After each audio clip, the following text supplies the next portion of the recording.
ओम गण गणपतये नमः।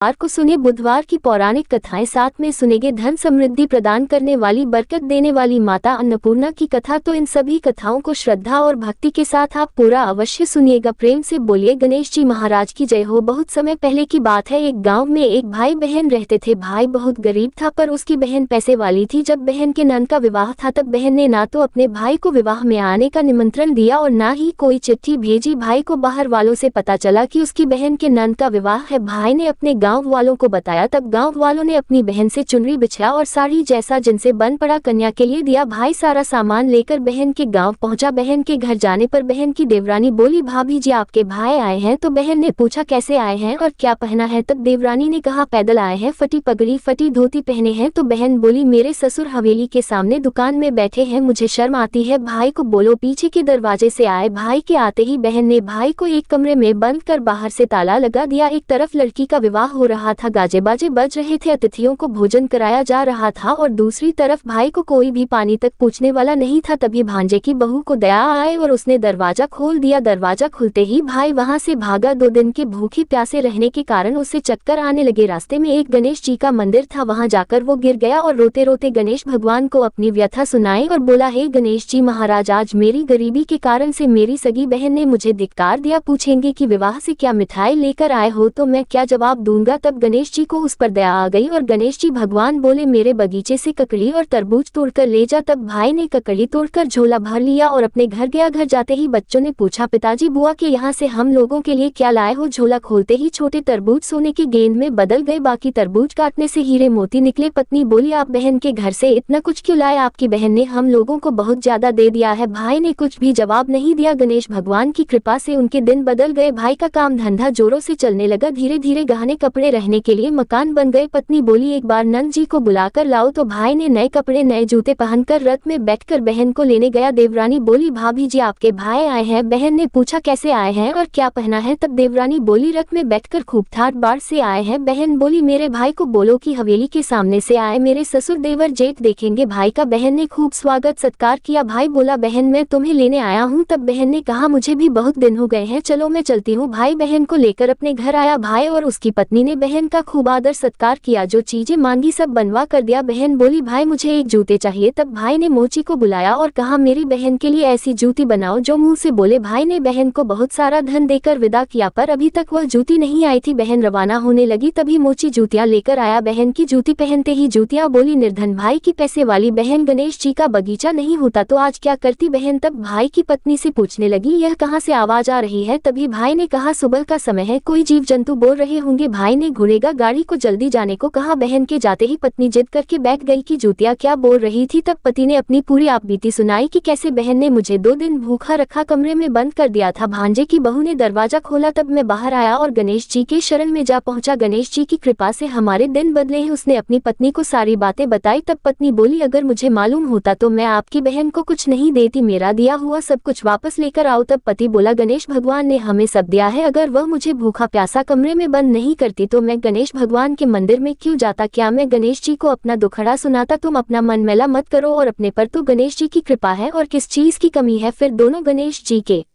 आगे झुककर प्रणाम करते हैं और जयकारा लगाते हैं, हे गणेश जी महाराज, जैसी कृपा आपने गरीब भाई पर की वैसे ही अपने सभी भक्तों पर अपनी कृपा बनाए रखना। तो प्रेम से बोलिए गणेश जी महाराज की जय हो। आइए अब सुनते हैं गणेश जी महाराज की दूसरी पौराणिक कथा। एक बार देवी तुलसी विवाह हेतु वर ढूंढने के लिए तीर्थ यात्रा पर निकली थी और ढूंढते ढूंढते वह गंगा किनारे पहुंच गए। उस समय गणेश भगवान गंगा किनारे तप कर रहे थे। उन्हें देखते ही देवी तुलसी उन पर मोहित हो गई और उनके मन में गणेश भगवान से विवाह की इच्छा उत्पन्न हुई। फिर देवी तुलसी ने गणेश जी के पास जाकर उनका ध्यान भंग कर दिया। आंखें खोलने के बाद गणेश भगवान के सामने देवी तुलसी खड़ी थी, लेकिन सामने एक स्त्री है, इसलिए अपने क्रोध को नियंत्रण में रखकर गणेश भगवान ने पूछा, आप कौन है देवी और मेरा ध्यान भंग करने का क्या कारण है। तो जवाब में देवी तुलसी ने अपने परिचय के साथ गणेश जी से विवाह की बात कर ली। उत्तर में गणेश भगवान जी बोले, देवी मैं ब्रह्मचारी हूँ, इस वजह से मैं विवाह नहीं कर सकता। अपने विवाह प्रस्ताव के लिए ना सुनने के बाद देवी तुलसी क्रोधित हो गई और उन्होंने गणेश जी को श्राप दे दिया कि उनका ब्रह्मचर्य ब्रह्मचर्य टूटेगा और उनके 2 विवाह होंगे। इस बात पर गणेश भगवान भयंकर क्रोधित हो उठे, क्योंकि एक तो वह स्त्री है, इसलिए ध्यान भंग करने पर भी गणेश जी ने कुछ नहीं कहा और इतनी विनम्रता से बात करने पर भी उन्हें श्राप दिया गया। फिर गणेश जी ने भी देवी तुलसी को श्राप दे दिया कि तुम्हारा विवाह शंखचूड़ नाम के असुर के साथ होगा। एक देवी होकर भी उनका विवाह एक राक्षस से होगा। ये जानकर देवी तुलसी विचलित हो गई और विनायक जी से इस कठोर श्राप से मुक्ति दिलाने की क्षमा याचना करने लगी। फिर गणेश जी को तुलसी देवी पर दया आ गई। वे बोले कि मेरा श्राप तो बदल नहीं सकता, वह तो सच होकर ही रहेगा, लेकिन अगले जन्म में तुम एक पेड़ बनोगी और भगवान महाविष्णु जी को अत्यंत प्रिय होंगी। उनकी पूजा में भी तुम्हारा एक महत्वपूर्ण स्थान होगा और कलयुग के इंसानों को तुम मोक्ष का मार्ग दिखाओगी। लेकिन तुमने मेरा तप भंग किया है और मुझे ब्रह्मचारी होकर भी 2 विवाह का श्राप भी दिया है, इसलिए मेरी किसी भी प्रकार की पूजा में तुम निषिद्ध रहोगी। इस प्रकार देवी तुलसी गणेश भगवान की पूजा में निषिद्ध हो गई। प्रेम से बोलिए गणेश भगवान की जय। आइए सुनते हैं गणेश जी के विवाह की कथा। भगवान गणेश का मुख हाथी का है और एक दांत भी टूटा हुआ है। इन्हीं 2 कारणों की वजह से उनका विवाह नहीं हो पा रहा था। इस बात से गणेश जी महाराज अक्सर नाराज रहा करते थे। एक दिन एक देवता के आग्रह पर विनायक जी उसके विवाह में अपनी उपस्थिति दर्शाने गए। विवाह स्थल पर पहुंचने के बाद कुछ देवताओं ने मिलकर गणेश भगवान का समय पर विवाह न होने के कारण उपहास किया, जिससे गणेश जी बहुत ही अधिक नाराज हो गए। उसी दिन उन्होंने ठान लिया कि जब तक मेरा विवाह नहीं होता तब तक मैं किसी भी देवता का विवाह नहीं होने दूंगा। गणेश भगवान के पास विवाह और अन्य संदेश लाने का काम उनके प्रिय वाहन मूषक राज करते थे। अब मूषक राज जब भी किसी देवता के विवाह का समाचार लाते तब गणेश जी उसे आदेश देते और मूषक राज अपनी सेना के साथ जाकर उस विवाह के मंडप को गिराकर तहस-नहस कर देते और बारातियों को भी भगा देते। इस तरह गणेश जी और मूषक राज की मिलीभगत की वजह से किसी भी देवता का विवाह नहीं हो पा रहा था। गणपति जी के व्यवहार से तंग आकर सभी देवी देवता भगवान शिव और माता पार्वती जी के पास पहुंच गए और इस विराट समस्या का समाधान मांगने लगे। भगवान शिव और माता पार्वती ने कहा कि इसका हल तो आपको केवल ब्रह्मदेव जी के पास ही मिल सकता है, कृपा करके आप ब्रह्मलोक को जाएं। तब माता पार्वती और महादेव जी को प्रणाम करके सभी देवी देवता ब्रह्मा जी के पास प्रकट हुए। देवताओं की समस्या को ठीक से सुनने के बाद ब्रह्मा जी ने अपनी योग शक्ति से 2 कन्याओं का निर्माण किया। कन्याओं का नाम था रिद्धि और सिद्धि। वह दोनों ब्रह्मा जी की मानस पुत्रियां थी। उन्हें लेकर ब्रह्मा जी गणेश महाराज के पास गए और उनसे अपनी पुत्रियों को ज्ञान एवं शिक्षा प्रदान करने का निवेदन करने लगे। ब्रह्मा जी का मान रखने के लिए एक दिन भगवान ने रिद्धि और सिद्धि को शिक्षा देना आरंभ किया। फिर उस दिन के बाद से जब भी मूषक राज किसी विवाह की खबर लेकर आते हैं उस वक्त रिद्धि और सिद्धि गणेश जी को अपनी बातों में उलझा कर रखती थी। इस तरह गणेश जी का ध्यान किसी और विषय पर रहता और दूसरी तरफ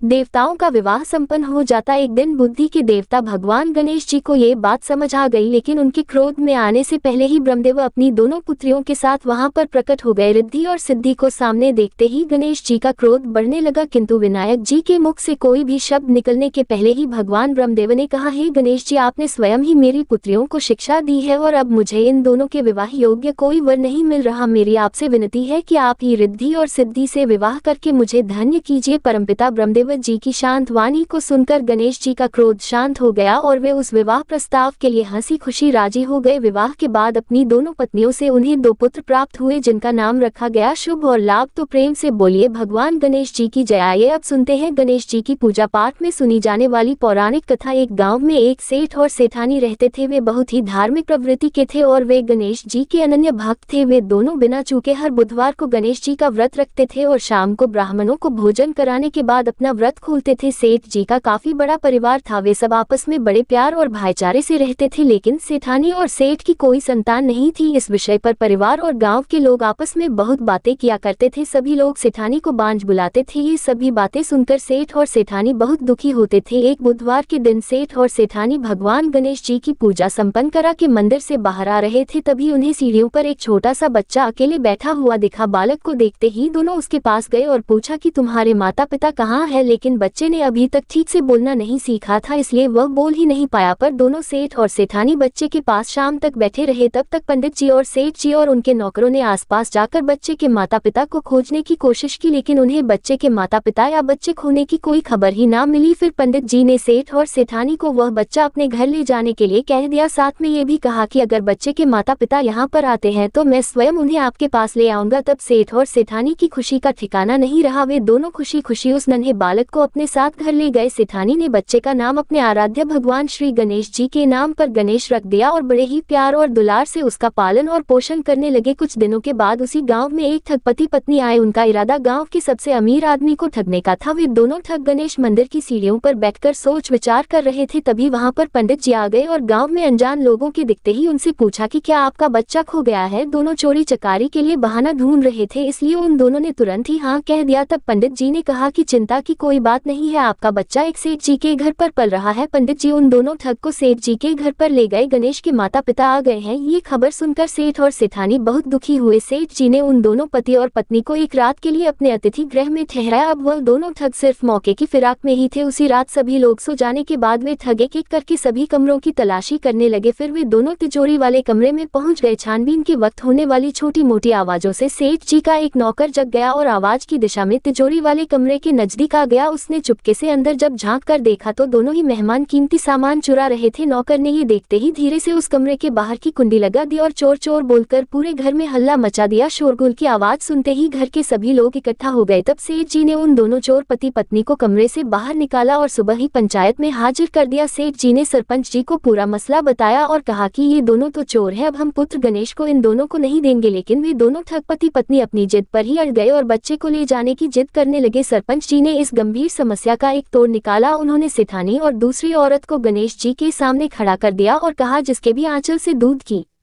धार गणेश के मुंह में जाएगी वह बालक गणेश उसके पास ही रहेगा। फिर वे दोनों अपने अपने आंचल मुंह के सामने फैलाकर खड़ी हो गई। सेठानी जी मन ही मन भगवान गणेश के नाम का जप कर रही थी। देखते ही देखते गणेश भगवान की कृपा से सेठानी की आंचल से दूध की एक धार गणेश जी के मुंह में गिरी और इस तरह बालक गणेश सेठ और सेठानी के साथ हमेशा के लिए रहने लगा। बोलिए गणेश जी भगवान की जय। अब आप सुनिए भगवान गणेश की ये दूसरी कथा। बहुत समय पहले की बात है। एक दिन गणेश जी धरती पर सैर कर रहे थे। सैर करते करते वे एक अनाज के खेत में पहुंच गए और भूख लगने के कारण उन्होंने उस खेत में से अनाज के दाने तोड़कर खा लिए। वह खेत सेठ धनीराम जी का था। कुछ समय बाद गणेश जी को अपने किए पर पछतावा होने लगा, क्योंकि उन्होंने सेठ जी को बिना पूछे ही उस खेत से अनाज चुरा लिया था। फिर गणेश जी ने सोचा कि अपने किए बुरे कर्म का प्रायश्चित तो करना ही पड़ेगा, इसलिए उन्होंने सेठ जी के यहाँ 12 साल के लिए नौकरी करने की ठान ली। उसके बाद अगले दिन सुबह विनायक जी एक 13-14 साल के एक लड़के के रूप में नौकरी मांगने के लिए धनीराम सेठ जी के घर पहुंच गए और उन्होंने सेठ जी को अपना नाम गणेश बताया। विनायक भगवान की बुद्धिमानी की परीक्षा लेने के बाद सेठ जी ने खुशी खुशी उसे नौकरी दे दी। अब गणेश भगवान एक सामान्य मानव के रूप में सेठ जी के घर पर ही रहने लगे। एक दिन सेठ जी की पत्नी शाम के समय घर का काम खत्म करने के बाद राख से हाथ धोने जा रही थी। ये देखकर गणेश जी ने सेठानी जी के हाथ पकड़कर जबरदस्ती मिट्टी से हाथ धुलवा दिए। गणेश जी की इस हरकत से सेठानी जी बहुत गुस्सा हुई और उन्होंने सेठ जी के कमरे में जाकर गणेश की शिकायत कर दी। सेठानी की सब बातें सुनने के बाद सेठ धनीराम ने गणेश को बुलाया और इस हरकत का कारण पूछा। तब गणेश जी बोले कि सेठानी शाम के समय राख से हाथ धो रही थी और ऐसा करने से घर की लक्ष्मी नाराज होती है, इसलिए मैंने उनके हाथ मिट्टी से धुलवा दिए। इससे घर पर माता लक्ष्मी की कृपा बनी रहेगी। यह सब सुनकर सेठ जी ने सोचा कि गणेश जी की सोच तो बहुत अच्छी है। इसके कुछ दिनों के बाद कुंभ मेले का शुभ अवसर आया। तब सेठ जी ने गणेश को बुलाया और कहा कि सेठानी जी को कुंभ मेले में स्नान करा लाओ। तब सेठानी और गणेश स्नान के लिए मेले में पहुंचे। वहां पहुंचने के बाद सेठानी जी नदी के किनारे बैठकर नहाने लगी। उन्हें ऐसा करते देखकर गणेश दौड़कर आए और सेठानी जी के दोनों हाथ पकड़कर उन्हें नदी के अंदर लेकर गए, उनसे पानी में डुबकी लगवाए और फिर किनारे पर ले आए। अब गणेश की इस हरकत से तो सेठानी को बहुत गुस्सा आया। सेठानी जी घर आते आते पूरे रास्ते गणेश को ताने मारने लगी, लेकिन गणेश भगवान सब कुछ शांति से सुन रहे थे। घर आते ही सेठानी ने सेठ जी के पास फिर से खड़े होकर शिकायत की। तब सेठ जी ने फिर से गणेश को बुलाया और पूछा कि तुमने ऐसा क्यों किया। गणेश जी बोले, सेठ जी सेठानी जी नदी के किनारे बैठकर गंदे पानी से नहा रही थी, तो मैंने उन्हें नदी में ले जाकर साफ पानी में डुबकी लगवाया। ऐसा करने से उन्हें अगले जन्म में बहुत बड़ा राजपाट और वैभव मिलेगा। सेठ जी ने सोचा कि गणेश के विचार तो बहुत अच्छे हैं, मेरे परिवार का भला सोचता है। कुछ दिनों के बाद सेठ जी के घर पर पूजा थी। पंडित जी आने के बाद में सेठ जी ने गणेश से कहा, जाओ और सेठानी को बुलाकर लाओ। सेठ जी के आज्ञा के अनुसार गणेश जी सेठानी को बुलाने गए। उस वक्त सेठानी काली चुन्नी ओढ़कर कमरे से बाहर आ रही थी। वह देखते ही गणेश जी वह काली चुन्नी उतारकर फाड़ दिए और कहा कि पूजा के लिए लाल रंग की चुन्नी ओढ़कर आओ। अब सेठानी जी गणेश जी पर बहुत नाराज हुई और उन पर चिल्लाने लगी। इस आवाज को सुनकर सेठ जी वहां पर भागते हुए आए और पूछा कि क्या हुआ। तब सेठानी ने बोला कि गणेश ने मेरी चुन्नी फाड़ दी। फिर सेठ जी ने भी गणेश को बहुत डांटा। जवाब में गणेश जी ने कहा कि सेठ जी पूजा में कभी भी काला वस्त्र नहीं पहनते, इससे शुभ काम सफल नहीं होते, इसलिए मैंने ऐसा किया। सेठ जी ने सोचा कि गणेश तो बहुत समझदार है। इसी तरह लीला रचाते हुए उसी घर में गणेश जी के 12 साल बीत गए। फिर एक दिन सेठ जी ने नया कारोबार शुरू करने से पहले घर में पूजा रखी थी। पूजा करते करते सेठ जी को याद आया कि पूजा की सामग्री में गणेश भगवान की मूर्ति तो है ही नहीं। तब उन्होंने अपने नौकर गणेश को पूजा घर से भगवान विनायक जी की मूर्ति लाने के लिए कहा। तब गणेश बोला कि मुझे ही मूर्ति समझकर आप पूजा में विराजमान कीजिए, आपके सारे शुभ काम सफल हो जाएंगे।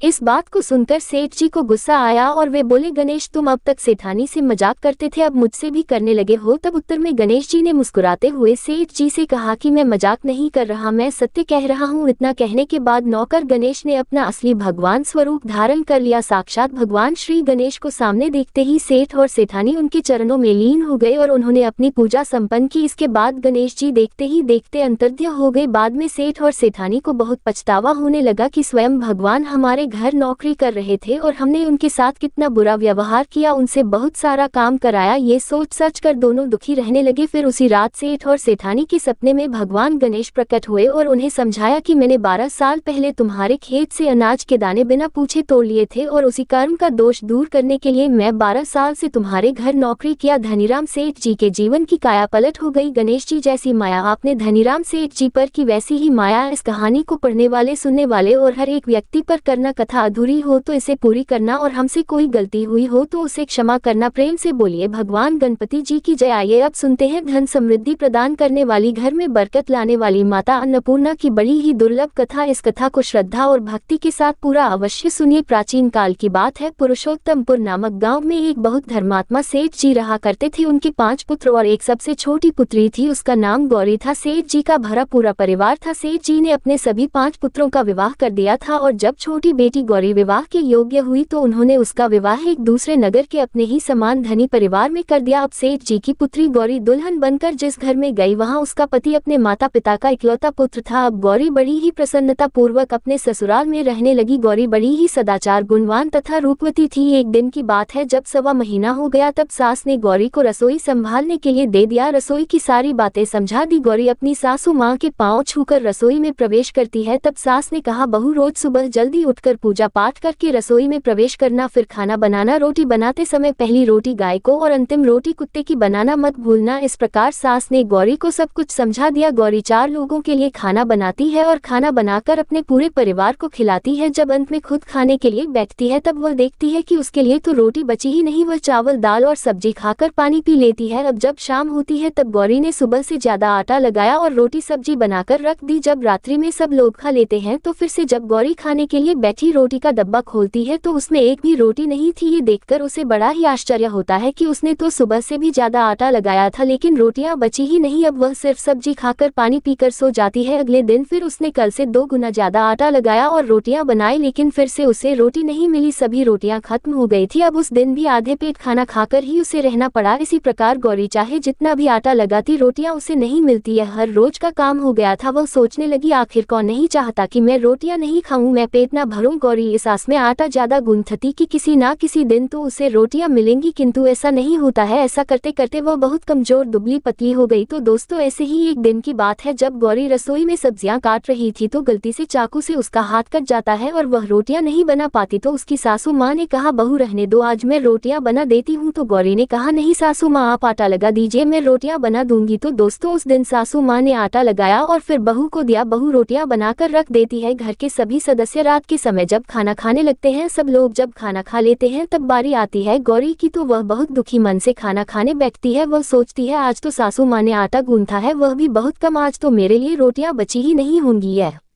सोचकर बहू मन ही मन बहुत दुखी होती है, किंतु जब वह रोटी के डिब्बे को खोलती है तो उसने देखा कि उसमें 4-5 रोटियां पड़ी है। ये देखकर बहू बहुत खुश होती है। अब क्या था, ऐसे ही 7 दिनों तक बहू की सासू माँ आटा गूंथने लगी और बहू रोटियां बनाती थी। बहू को रोज रोटियां मिलने लगी। इन 7 दिन बहू ने भरपेट खाना खाया। जब 8वां दिन आया तो बहू का हाथ भी ठीक हो गया था। तब सासू माँ ने कहा कि गौरी बेटा, क्या मैं आज आटा गूंथ दूं या फिर तुम आटा गूंथ लोगी? तब गौरी ने कहा, नहीं माँ, मेरा हाथ अब ठीक हो गया है, मैं आटा गूंथ दूंगी। लगी। उस दिन गौरी ने आटा गूंथा और रोटियां बनाई, सबको प्रेम पूर्वक खाना खिलाया। जब उसके खाने की बारी आई तब उसने देखा कि रोटी के डिब्बे में तो रोटी है ही नहीं, पूरी रोटी खत्म हो गई। ये देखकर वो गौरी बहुत ही आश्चर्य में पड़ जाती है। वह सोचती है जब तक सासू माँ ने आटा लगाया तब तक तो मुझे रोटियां मिलती थी, लेकिन जब से मैं आटा गूंथने लगी तो मुझे रोटियां ही नहीं मिलती, जबकि सासू माँ मुझसे बहुत ही कम आटा गूंथती, इसके बाद भी पूरा परिवार उसमें खा लिया करता था। ऐसी क्या बात है? ये सारी बातें सोचकर गौरी बहुत ही परेशान हो जाती है और दिन भर दुखी रहती थी। एक दिन की बात है, गौरी के पति ने गौरी से पूछा कि गौरी तुम इतना उदास क्यों रहती हो? इतना सारा धन संपत्ति सब तुम्हारा ही तो है, तुम्हें रोकने टोकने वाला कोई नहीं है, तुम अपने मन से अपनी पसंद का भोजन बनाकर खाती हो, तुम दिन प्रतिदिन इतनी कमजोर कैसे होती जा रही हो? गौरी ने लाज और संकोच से अपने पति को कुछ नहीं बताया। तब उसके पति ने सोचा कि शायद उसकी पत्नी को उसके माता पिता की याद आ रही है, इसलिए अगले दिन गौरी का पति अपने माता पिता से कहता है कि पिताजी, मुझे लगता है कि गौरी को उसके माता पिता की याद आ रही है, मैं उसे उसके मायके ले जाकर सबसे मिलवा लाता हूँ। अपने बेटे की बात सुनकर गौरी के सास ससुर तैयार हो जाते हैं और उसे जाने की अनुमति दे देते हैं और कहते हैं बेटा, यदि बहू को अपने माता पिता से मिलकर प्रसन्नता होती है तो अवश्य ही तुम उसे उसके मायके ले जाओ। अब गौरी का पति अपनी पत्नी को लेकर उसके मायके जाता है। दामाद और बेटी को देखकर उनका बहुत ही आवभगत होता है, तरह तरह के व्यंजन बनाए जाते हैं, उन्हें खिलाए जाते हैं, बहुत सेवा सत्कार होता है। उसी दिन रात्रि में समय मिलने पर गौरी की माँ ने अपनी बेटी को कोने में ले जाकर पूछा, बेटी तुम इतनी दुबली पतली कैसे हो गई? तुम तो बहुत ही कमजोर दिख रही हो, क्या बात है? तुम्हें कौन सी बात खाई जाती है? क्या तुम्हारे ससुराल वाले तुम्हारी चिंता नहीं करते, तुम्हें दुख देते हैं, या ऐसी कौन सी बात है जिससे तुम्हारी ये दशा हो गई है? अपनी माँ की बात सुनकर गौरी अपनी सारी परेशानी, सारी चिंताएं सब कुछ बताती है। अपनी बेटी की बात सुनकर गौरी की माँ ने कहा, बेटी हमें लगता है माता अन्नपूर्णा तुमसे नाराज हो गई है, इस विषय में तो मैं कुछ नहीं कर सकती क्योंकि तुम्हारे ससुराल में हमारा बोलने का कोई अधिकार नहीं है, इसलिए मैं तो कहूंगी कि तुम यहाँ से जाने के बाद इस विषय में अपनी सास और ससुर से बात करना, वही कुछ हल बताएंगे और तुम्हारी समस्या का समाधान होगा। बेटी माँ अन्नपूर्णा जिससे नाराज होती है उसके साथ ऐसा ही होता है। अब अपनी माँ की बातें सुनकर गौरी निश्चय करती है कि वह सारी बातें अपनी सासू माँ से कहेगी। अब जब सुबह का समय होता है तो गौरी अपने माता पिता से विदाई लेकर अपने ससुराल आ जाती है और ससुराल आने के बाद वह अपने सासुर और पति से सारी बातें कह सुनाती है। वह कहती है, माँ जी, जब से मैंने रसोई संभाला है, मैं खाना बनाती हूँ, तब से मुझे एक भी दिन रोटियां नहीं बचती, मैं बिना खाए ही सो जाती हूँ, किसी दिन पानी पीकर ही सो जाती हूँ, किसी दिन चावल सब्जी खाती हूँ, रोटी तो मुझे मिलती ही नहीं है। और माँ जी, आपको याद है मेरा हाथ कटा था, तब आप उस समय आटा गूंथा करती थी और वह भी बहुत कम, फिर भी मेरे लिए रोटियां बचा करती थी और मैं भरपेट खाना खाती थी। लेकिन अब जब मेरे हाथ का घाव ठीक हो गया तब से मैं फिर से आटा गूंथने लगी और रोटियां बनाने लगी, अब मेरे लिए फिर से रोटियां नहीं बचती, मैं आधी पेट ही खाना खाती हूँ। अपनी बहू की बातें सुनकर सास को सब कुछ समझ में आ गया। उसने कहा, बहू यह शायद मेरी ही गलती है, मैंने तुम्हें सब कुछ बताया, सब कुछ सिखाया, लेकिन एक बात तो बताना भूल ही गई। ऐसा कहकर सास अपनी बहू का हाथ पकड़कर गौरी को रसोई में ले जाती है। एक परात में आटा निकालकर उस आटे को अच्छे